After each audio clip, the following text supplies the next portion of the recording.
Welcome everyone. इस workshop में हम लोग देखेंगे कि प्रपोजल कैसे लिखा जाए। काफ़ी बार नॉन प्रॉफिट्स को प्रपोजल लिखना पड़ता है किसी भी डोनर एजेंसी या फिर किसी भी ग्रांट एजेंसी के लिए फंडिंग रिसीव करने के लिए। तो इस वर्कशॉप के अंदर हम देखेंगे कि एक सक्सेसफुल प्रपोजल या फिर एक अच्छा प्रपोजल किस तरह से लिखा जाए। तो इस वर्कशॉप के अंदर हम कवर करेंगे प्रपोजल की बेसिक डेफिनेशन क्या है, प्रपोजल लिखने का प्रोसेस क्या होता है, एक प्रपोजल के एलिमेंट्स क्या क्या होते हैं, और फंडर्स जो हैं, जो कि आपकी डोनर एजेंसी है या फिर जो भी आपकी ग्रांट एजेंसी है, वो एग्जैक्टली क्या जानना चाहते हैं आपकी संस्था के बारे में।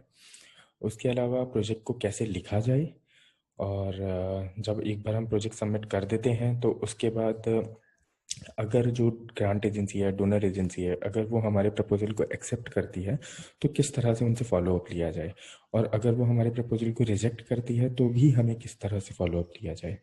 उसके बाद हमारे की टेक अवेज इस वर्कशॉप के। तो सबसे पहले हम देखना चाहेंगे कि मतलब प्रपोजल होता क्या है, what exactly is a proposal.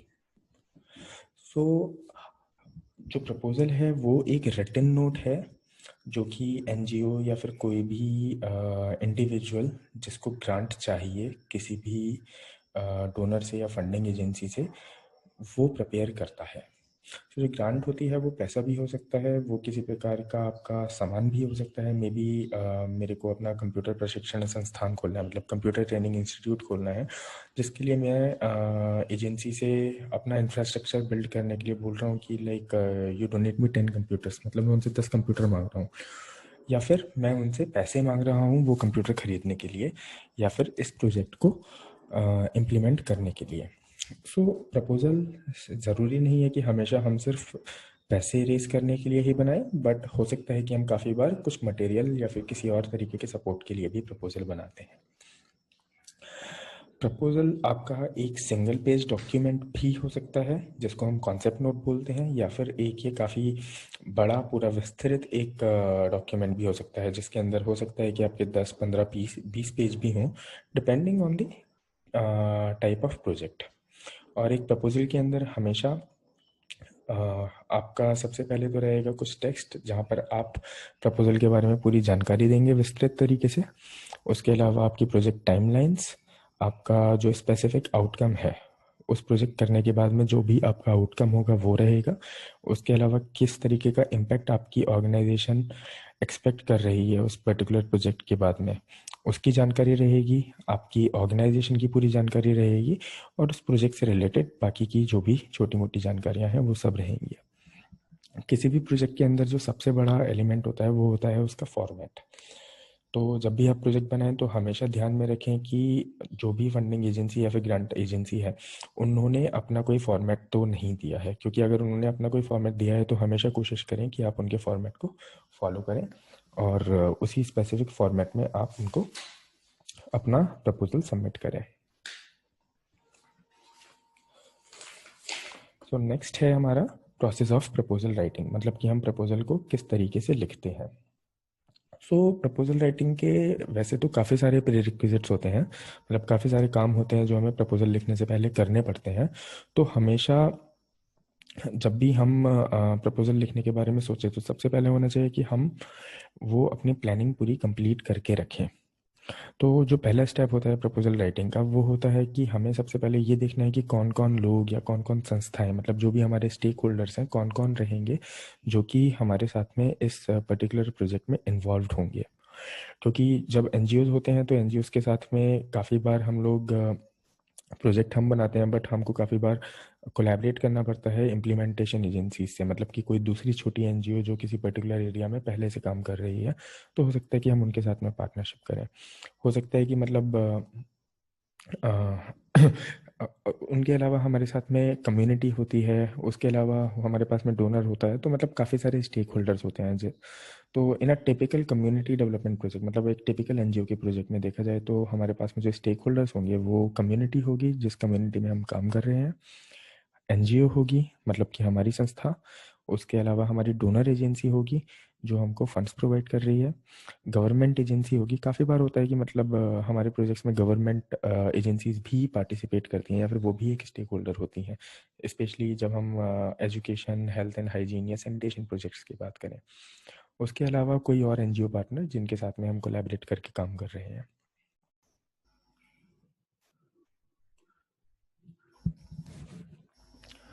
तो तो एक बार जब हम अपने सारे के सारे की स्टेक होल्डर्स को आइडेंटिफाई कर लेते हैं तो सबसे पहले ज़रूरी होता है कि अब हम रिसर्च करें।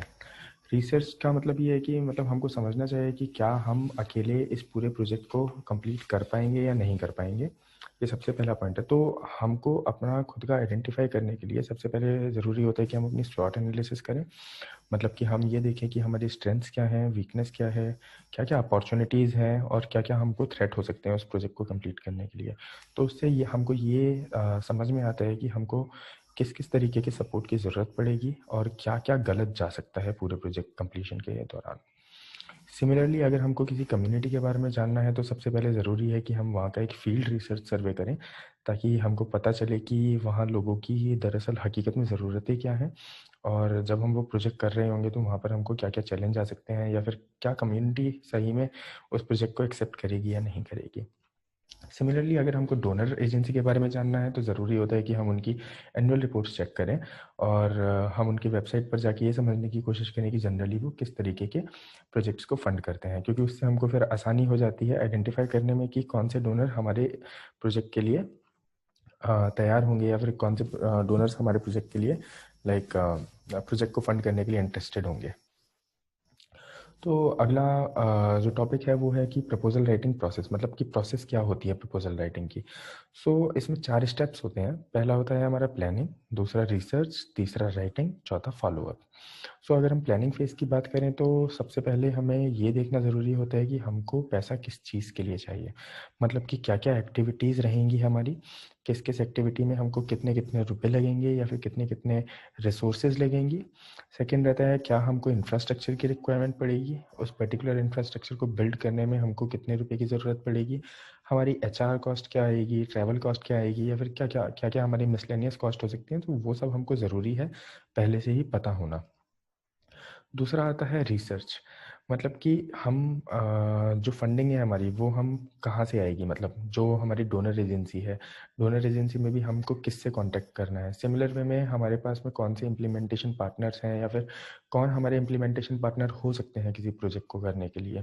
सिमिलर वे में हमको कम्युनिटी में जाने के बाद कि क्या कम्युनिटी में ये प्रोजेक्ट सक्सेसफुल होगा या नहीं होगा, एंड मेरे को कम्युनिटी में किस बेसिकली कम्युनिटी में इस प्रोजेक्ट को करने के लिए हमको किससे बात करनी पड़ेगी या फिर हमको कोई गवर्नमेंट अप्रूवल या फिर कम्युनिटी में कोई लीडर से अप्रूवल किसी तरीके की ज़रूरत तो नहीं होगी। तो वो सारी चीज़ें जानना हमको बहुत ज़्यादा ज़रूरी होता है प्रोजेक्ट प्रपोजल तैयार करने से पहले।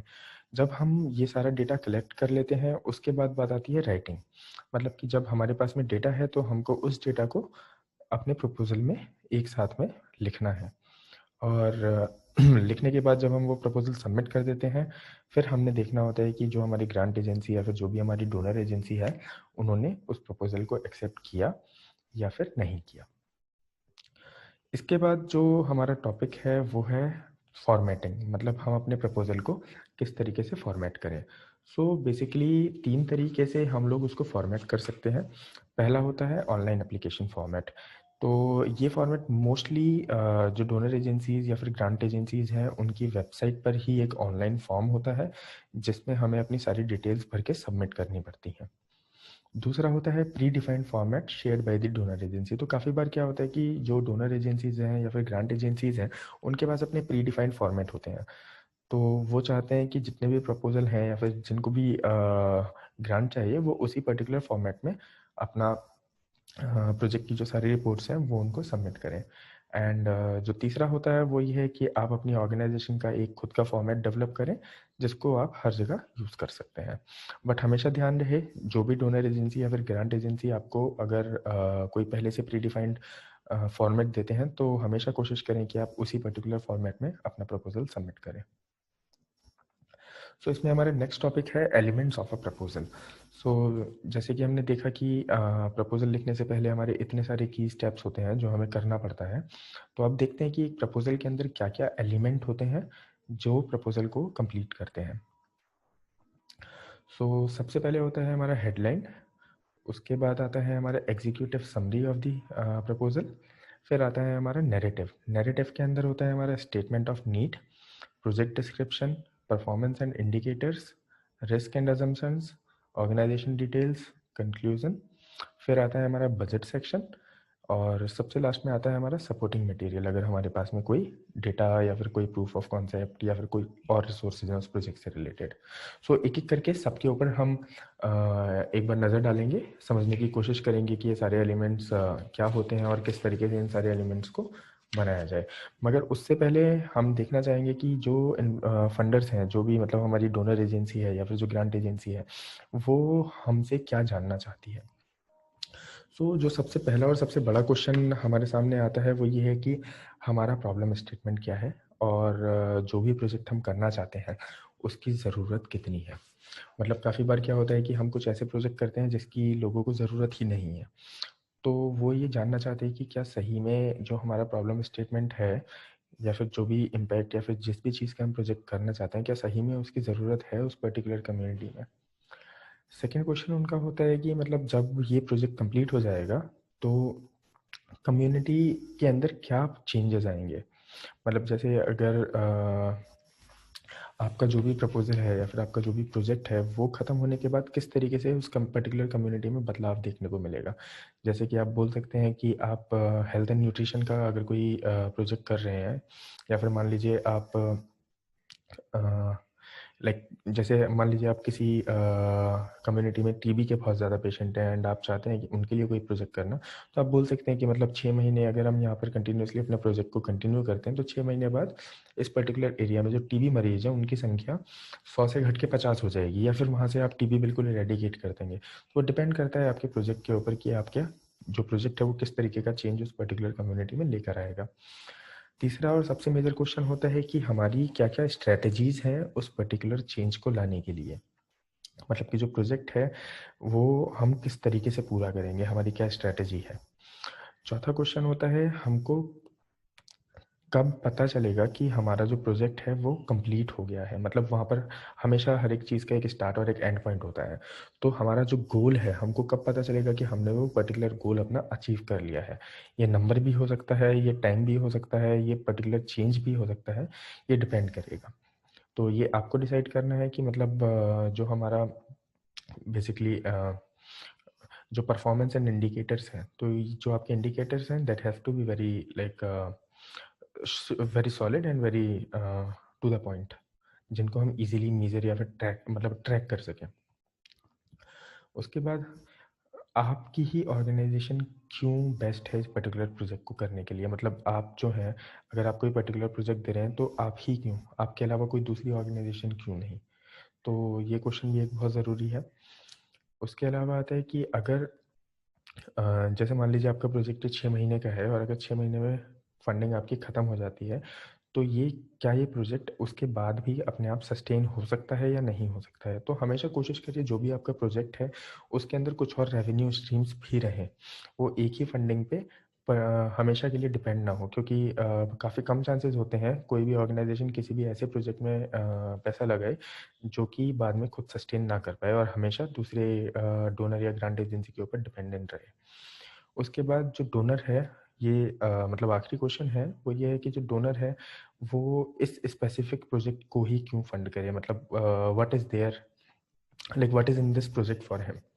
तो ये आपको क्वेश्चंस हैं जो आपको आंसर करने पड़ेंगे अपने प्रोजेक्ट के लिए और अपनी ऑर्गेनाइजेशन के लिए, ताकि डोनर आपके प्रोजेक्ट को फंड करे। सो अब जो अगला सेक्शन है हमारा वो है राइटिंग डाउन द प्रपोजल। तो अब देखते हैं, हमने एलिमेंट अभी डिस्कस किए थे प्रपोजल के। अब एक एक एलिमेंट के ऊपर नज़र डालते हैं और देखते हैं कि जो एलिमेंट्स हैं वो मतलब उनको हम कैसे करें। तो सबसे पहला एलिमेंट है हमारा हेडलाइन, या फिर जिसको हम प्रोजेक्ट टाइटल बोलते हैं। तो प्रोजेक्ट टाइटल जो होता है वो किसी भी एक प्रोजेक्ट के लिए बहुत कुछ बोलता है। मतलब काफ़ी बार ऐसा होता है कि प्रोजेक्ट टाइटल समझकर ही हमको मतलब पढ़कर ही हमको समझ में आ जाता है कि ये जो प्रोजेक्ट है ये किस चीज़ के लिए है, या फिर जो एजेंसी है या फिर जो एनजीओ है वो हमसे क्या एक्सपेक्ट कर रही है, या फिर किस तरीके का प्रोजेक्ट वो करना चाहते हैं। और दूसरी सबसे जो अहम बात है वो ये है कि जो प्रोजेक्ट की हेडलाइन है वो हमेशा फ्रंट पेज पर होती है और बोल्ड में लिखी होती है। तो वो पहली चीज़ है जो कि कोई भी डोनर या फिर कोई भी ग्रांट एजेंसी जो सबसे पहले देखेगा।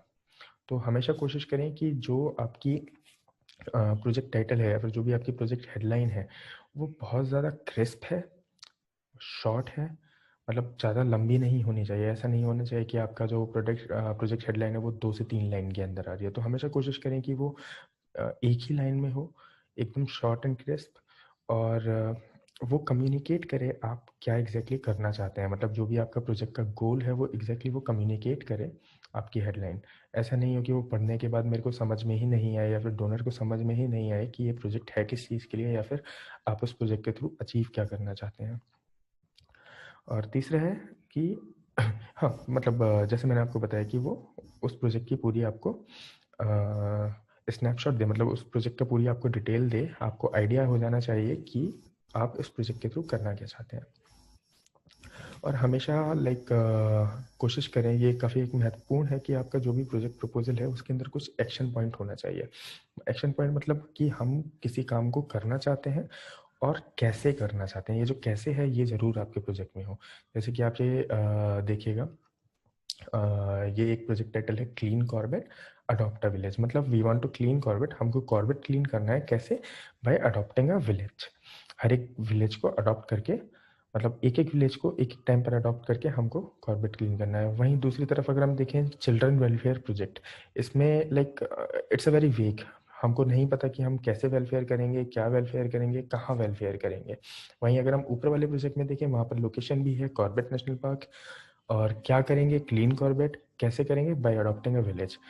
और अगर हम यहाँ पर देखें चिल्ड्रन वेलफेयर प्रोजेक्ट, मतलब इसके अंदर कुछ हमको समझ में ही नहीं आएगा and it will leave your donor या फिर जो भी ग्रांट एजेंसी है उनको एकदम कंफ्यूज छोड़ेगा।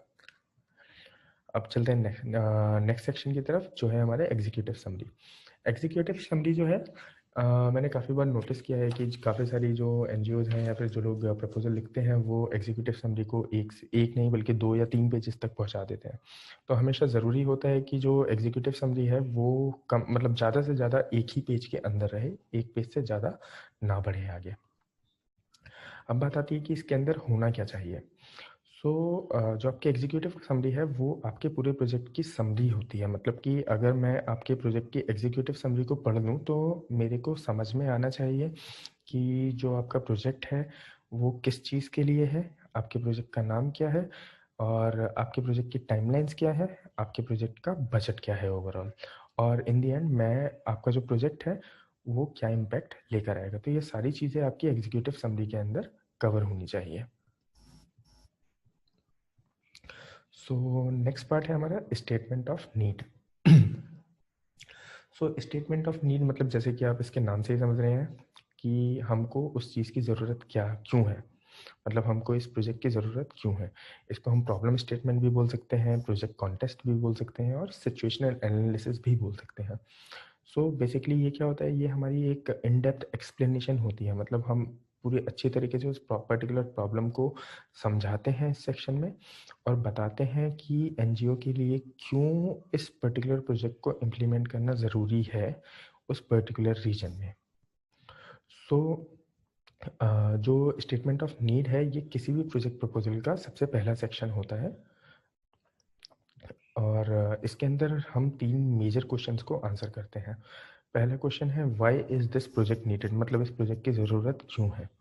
Second question, what are the specific needs of the community for which the project needs to be implemented, मतलब कि उस कम्युनिटी की स्पेसिफिक नीड्स क्या हैं जिनको पूरा करने के लिए हमें ये प्रोजेक्ट इम्प्लीमेंट करना है।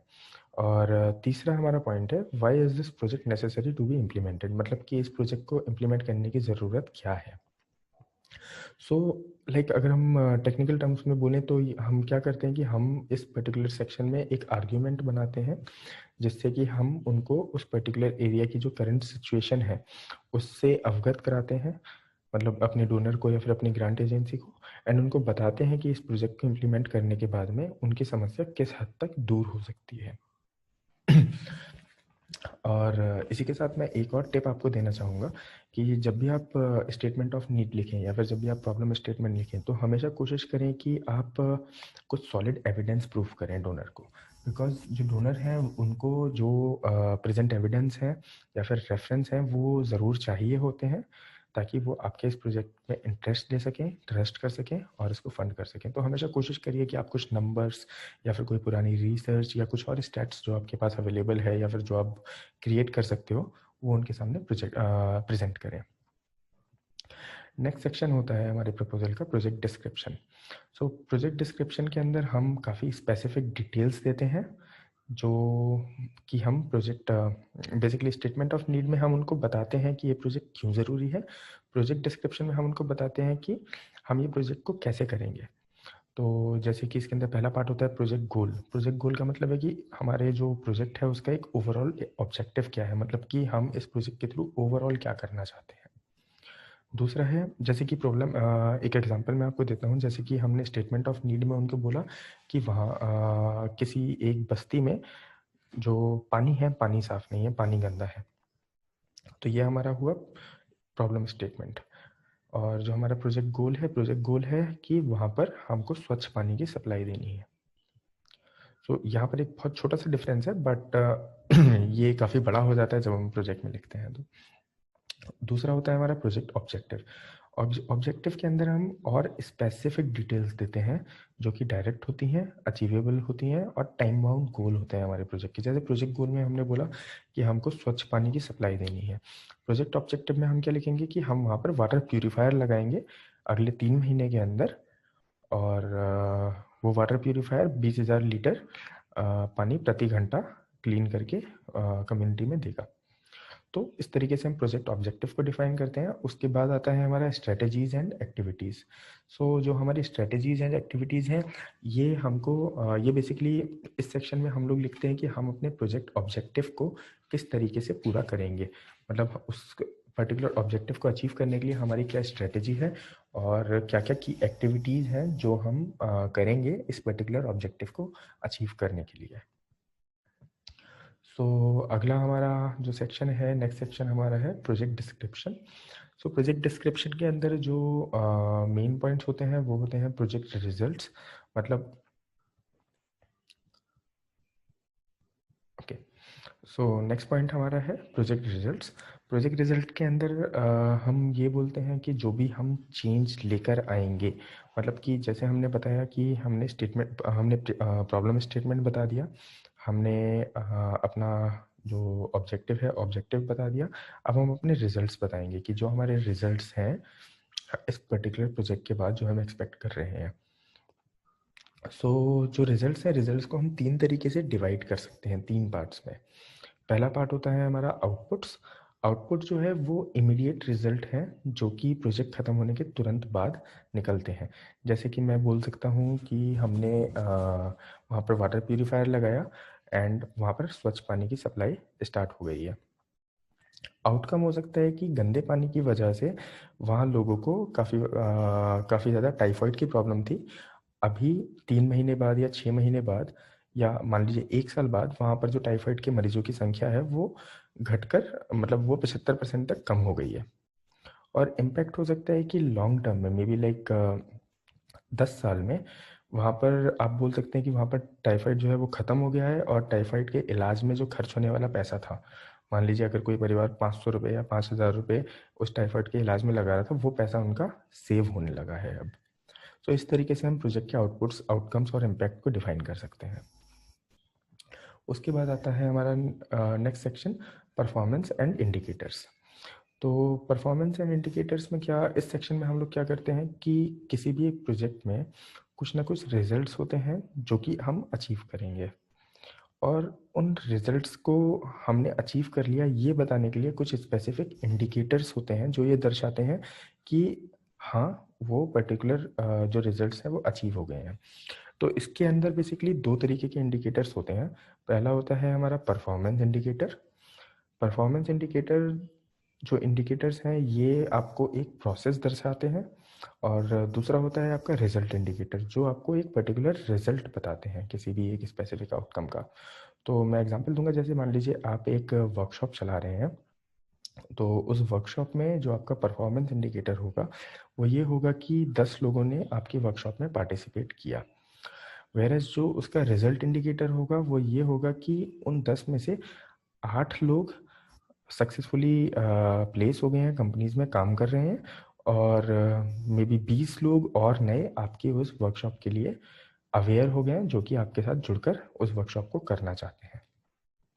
सो ये होते हैं आपके परफॉर्मेंस इंडिकेटर्स। उसके बाद हर एक प्रोजेक्ट में कुछ ना कुछ रिस्क और कुछ ना कुछ अजम्पशंस हम लोग हमेशा लेकर चलते हैं।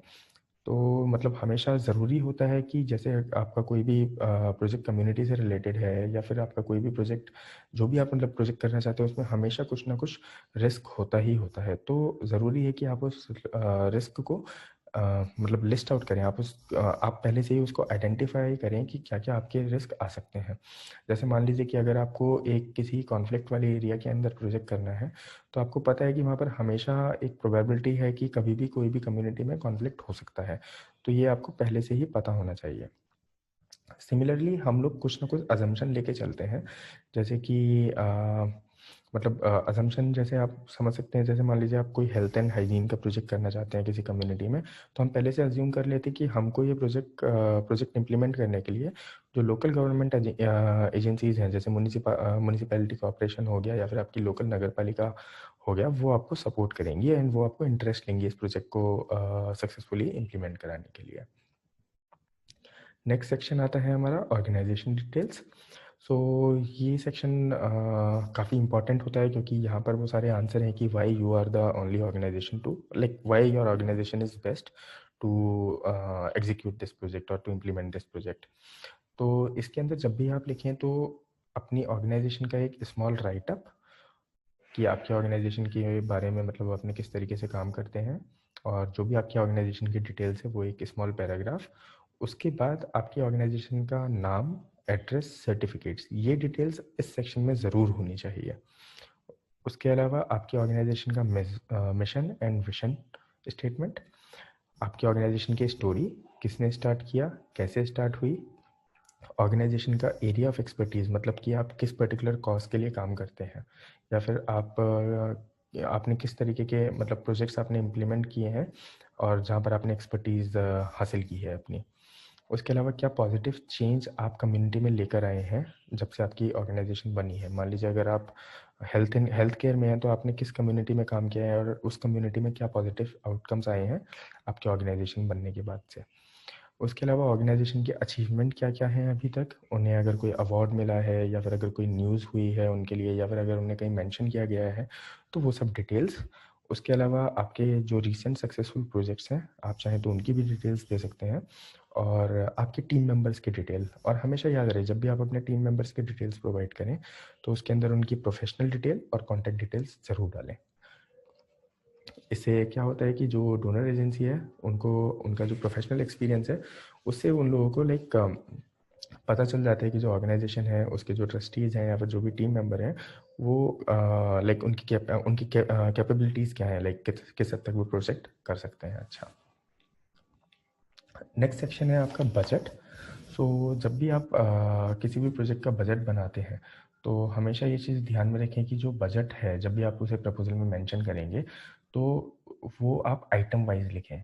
लाइक अगर आप कोई भी एक पर्टिकुलर एक्टिविटी कर रहे हैं, तो याद रखें कि उस पर्टिकुलर एक्टिविटी के अंदर क्या क्या रिसोर्सेज लगेंगी, क्या क्या आपको इंफ्रास्ट्रक्चर की ज़रूरत होगी, कितनी एचआर कॉस्ट होगी। तो वो पर्टिकुलरली आप हो सके तो उसको मतलब जितना क्लियरली आप मेंशन कर सकें, उतना ज़्यादा बेहतर होगा। दूसरा है, जो आपका बजट है वो आपके एक्टिविटीज़ के साथ में मैच होना चाहिए, like it should be in line with your activities. और इसके अलावा बजट के अंदर हमेशा मेंशन करें, अगर आपका इस पर्टिकुलर लाइक पूरे प्रोजेक्ट के दौरान अगर आपको कुछ और कहीं से फंडिंग की उम्मीद है, या फिर अगर आपका प्रोजेक्ट ही फंड जनरेट करता है, तो ऑलवेज उस तरीके के जो मीडियम है, मतलब उस तरीके के जो भी फंड आ रहे हैं आपके दूसरे मीडियम से, उनको ज़रूर इंक्लूड करें। उसके अलावा आप कितना अमाउंट उस पर्टिकुलर डोनर एजेंसी से एक्सपेक्ट कर रहे हैं वो क्लियरली मेंशन होना चाहिए। और अगर कोई इस प्रोजेक्ट खत्म होने के बाद जो भी रिकरिंग इनकम होगी इन प्रोजेक्ट एक्टिविटीज से, तो वो मेंशन करना ज़रूर, मतलब ज़रूर याद रखें। सो नेक्स्ट सेक्शन है हमारा सपोर्टिंग मटेरियल। सो सपोर्टिंग मटेरियल में क्या होता है कि हम लोगों को अपनी ऑर्गेनाइजेशन के डॉक्यूमेंट्स, इसके अलावा अगर कोई डिक्लेरेशन या फिर कोई और सपोर्टिंग डॉक्यूमेंट अगर ऑर्गेनाइजेशन ने मांगा है तो वो हमें ज़रूर देना चाहिए। एंड अगर हम चाहें तो अपने प्रीवियस वर्क डिटेल्स भी उनको प्रोवाइड करा सकते हैं। सो नेक्स्ट सेक्शन है हमारा how do we follow up. Like proposal हमने सबमिट कर दिया तो अब हम किस तरीके से ऑर्गेनाइजेशन से फॉलो अप करें। सो अगर ऑर्गेनाइजेशन यस बोलती है तो हमेशा हम लोगों को हम लोग को कोशिश करनी चाहिए कि हम अपने फंडर को हमेशा हर एक एक्टिविटीज़ के लिए इन्फॉर्म्ड रखें। मतलब जो भी हमारा ऑन ग्राउंड एक्टिविटीज़ चल रही हैं या फिर जो भी प्रोजेक्ट में अपडेट हो रहा है वो हम उनको हमेशा बताते रहें, कम्युनिकेट करते रहें, चाहे वो ईमेल के थ्रू हो या मैसेज के थ्रू या कॉल के थ्रू। बट वो कम्युनिकेशन ज़रूरी है। एंड हम रिकमेंड करेंगे कि आप हमेशा कोशिश करें कि इसको रिटन फॉर्म में ही आगे कम्युनिकेट करें। चाहे आप वाया लेटर भी कर सकते हैं इसको, आप वाया ईमेल भी कर सकते हैं। सेकेंड इज़ आप उनको थैंक यू नोट भेजना बिल्कुल ना भूलें। आप उनको थैंक यू नोट ज़रूर बोलें बिकॉज़ ये आपकी रिलेशनशिप की नई शुरुआत होगी। और it's always good to show your gratitude, मतलब आपको ग्रेटिट्यूड दिखाना चाहिए सामने वाली एजेंसी को। Third is be responsive. अगर वो आपसे किसी भी चीज़ के लिए कुछ इन्फॉर्मेशन मांगते हैं तो हमेशा कोशिश करें कि आप जल्द से जल्द उनको वो पर्टिकुलर इन्फॉर्मेशन प्रोवाइड करें। इसके अलावा उनको वीकली और मंथली प्रोजेक्ट अपडेट रिपोर्ट भेजते रहें, उसको ज़रूर बिल्कुल भी ना भूलें बिकॉज़ ये काफ़ी इंपॉर्टेंट एक्टिविटी है जो कि काफ़ी सारी ऑर्गेनाइजेशंस बहुत लाइटली ले लेते हैं। बट ज़रूरी होता है चाहे ऑर्गेनाइजेशन आपसे मांगे या नहीं मांगे, बट हमको उन्हें वीकली और मंथली रिपोर्ट भेजते रहना चाहिए बिकॉज़ उससे क्या होता है, एक तो हमारे काम में ट्रांसपेरेंसी बनी रहती है। एंड ये मतलब जो वीकली और मंथली रिपोर्ट है ये हमको मदद करता है अपनी डोनर और ग्रांट एजेंसी के साथ में ट्रस्ट बिल्डअप करने में और रिलेशनशिप को और स्ट्रॉन्ग करता है। इसके अलावा जब आप कम्युनिटीज़ में काम करते हैं तो काफ़ी सारे अच्छे एक्सपीरियंस होते हैं। मतलब काफ़ी बार आपको लगता है कि आपने जो किया है मे बी लाइक कम्युनिटी से ही आपके पास कोई आके आपको थैंक यू बोलता है या फिर कुछ और, मतलब अगर आपको लगता है कि आपने कुछ अकम्पलिशमेंट है आपकी उस पर्टिकुलर प्रोजेक्ट में कम्युनिटी पे काम करते करते, तो वो आप ज़रूर शेयर करें। लाइक छोटी छोटी गुड स्टोरीज या फिर गुड एक्सपीरियंसेस जो भी आपने महसूस किए हैं कम्युनिटी में काम करते करते। इसके अलावा आप कंटिन्यूसली उनका जो प्रोग्राम इंस्पेक्टर है उनको आप इनवाइट कर सकते हैं अपने कम्युनिटी में, जो भी आपके काम की प्रोग्रेस है उसको देखने के लिए। और सबसे ज़रूरी बात, आपने जो भी प्रपोज़ल में कमिट किया है उसको ज़रूर करें। काफ़ी बार क्या होता है कि ऑर्गेनाइजेशंस जब प्रपोज़ल लिखते हैं तो उसके अंदर वो काफ़ी सारी एक्टिविटीज़ लिखते हैं जबकि ऑन द ग्राउंड कुछ नहीं होता है। सो इस केसेस में चाहे ऑर्गेनाइजेशन जो भी फंडर ऑर्गेनाइजेशन है, डोनर ऑर्गेनाइजेशन है, वो चाहे आप पर लीगल एक्शन ना ले, बट नेक्स्ट टाइम वो आपको कभी भी जो प्रोजेक्ट है वो आपका कभी भी अप्रूव नहीं करेंगे। तो अगर आप चाहते हैं अपनी रिलेशनशिप को लॉन्ग टाइम रखना तो कोशिश करें कि जितना भी आपने उसमें कमिट किया है अपने प्रपोजल में उसको आप ज़रूर पूरा करें। दूसरा सिनेरियो है अगर ऑर्गेनाइजेशन आपको ना बोल दे, लाइक अगर वो उनको आपका प्रपोजल समझ में नहीं आया या फिर वो आपको प्रपोजल आपका उन्होंने एक्सेप्ट नहीं किया, तो उस केस में हमको क्या करना चाहिए। तो सबसे पहले हमको ये समझना ज़रूरी है कि अगर कोई भी फंडिंग या ग्रांट एजेंसी हमारी ऑर्गेनाइजेशन को ना बोलती है तो ये पर्सनल नहीं है। हो सकता है कि उस समय पर वो किसी भी प्रोजेक्ट को फंड कर ही ना रहे हों या फिर हो सकता है कि उस समय उनकी प्रायोरिटी कुछ और हो। तो हमेशा कोशिश करें कि आप उनसे एक स्पेसिफिक रीज़न मांगें कि किस रीज़न की वजह से हमारा ये जो प्रोजेक्ट है ये कैंसिल हुआ है। ताकि अगर आपको रीज़न पता रहेगा तो ये आपको मदद करेगा, आपने जहाँ पर भी अगर कहीं गलती की है, अगर आपके साइड से कोई गलती हुई है तो नेक्स्ट टाइम जब आप उनको प्रोजेक्ट प्रपोजल सबमिट करेंगे तो आप ध्यान में रखेंगे उन पर्टिकुलर पॉइंट्स को। तीसरा पॉइंट है कि हम उनसे ये पूछ सकते हैं कि उनके जो नेक्स्ट प्रोजेक्ट्स हैं, मतलब वो नेक्स्ट टाइम जब भी फंडिंग करेंगे तो वो कब करेंगे या फिर किस प्रोजेक्ट को करेंगे या फिर उनका क्या प्लान्स हैं फ्यूचर में फंडिंग के लिए। इन द मीन टाइम जब तक उनका कोई नया प्रोजेक्ट नहीं आता है मैं आपको रिकमेंड करूँगा कि आप जो भी ऑन द ग्राउंड कर रहे हैं या जो भी प्रोजेक्ट कर रहे हैं उनकी रिपोर्ट्स आप उनको भेजते रहें कि किस तरीके से आपने इम्पैक्ट जनरेट किया है या फिर आप क्या पर्टिकुलर प्रोजेक्ट पे काम कर रहे हैं, तो वो सब आप उनके साथ में शेयर करते रहें। और जब तक उनका नया प्रोजेक्ट नहीं आता है, यही रिकमेंडेड है कि जो भी उनके प्री रिक्विजिट्स हैं आप उनको पूरा करते रहिए। और इस पूरी वर्कशॉप के जो की टेक अवेज हैं वो ये रहेगा कि जब भी आप प्रोजेक्ट बनाएं तो सबसे पहले उसकी आउटलाइन तैयार करें। उसके अलावा जो आपकी प्रोजेक्ट प्रपोजल की लैंग्वेज है वो एकदम क्लियर होनी चाहिए और एकदम टू द पॉइंट होनी चाहिए। इसके अलावा लाइक हम लोगों को हमेशा ध्यान में रखना चाहिए कि जो फंडर है वो हमसे क्या जानना चाहते हैं इस प्रोजेक्ट के थ्रू, जो हमने पहले भी डिस्कस किया था इस वर्कशॉप में। एंड उसके अलावा हमें हमेशा जो भी फंडर्स की जो गाइडलाइंस हैं, जो भी डोनर एजेंसी की जो गाइडलाइन है ग्रांटिंग एजेंसी की, वो हमको हमेशा फॉलो करनी चाहिए। एंड हमेशा ध्यान दें जब भी हम प्रोजेक्ट लिखते हैं तो जो हमारी लैंग्वेज है that has to be grammatically correct. Like जो ग्रामर है that plays a very important role. अगर आपकी ग्रामर गलत होगी तो हो सकता है सामने वाला इंसान जो पढ़ रहा है वो फ्रस्ट्रेट हो जाए या फिर उनके समझ में ही नहीं आए कि हम क्या कहना चाहते हैं। सो वो एक फ्रिक्शन पैदा करती है। इसके अलावा भेजने से पहले अपने प्रपोजल को एक बार रिवाइज ज़रूर करें एंड जहाँ जहाँ आपको कुछ कमी लगे उसको एडिट करें। सो आज की वर्कशॉप में बस इतना ही। और अगर आपके पास कोई फीडबैक है या फिर अगर कोई क्वेरीज हैं तो आप मेरे से पर्सनली कनेक्ट हो सकते हैं मेरी ईमेल पर। Thank you.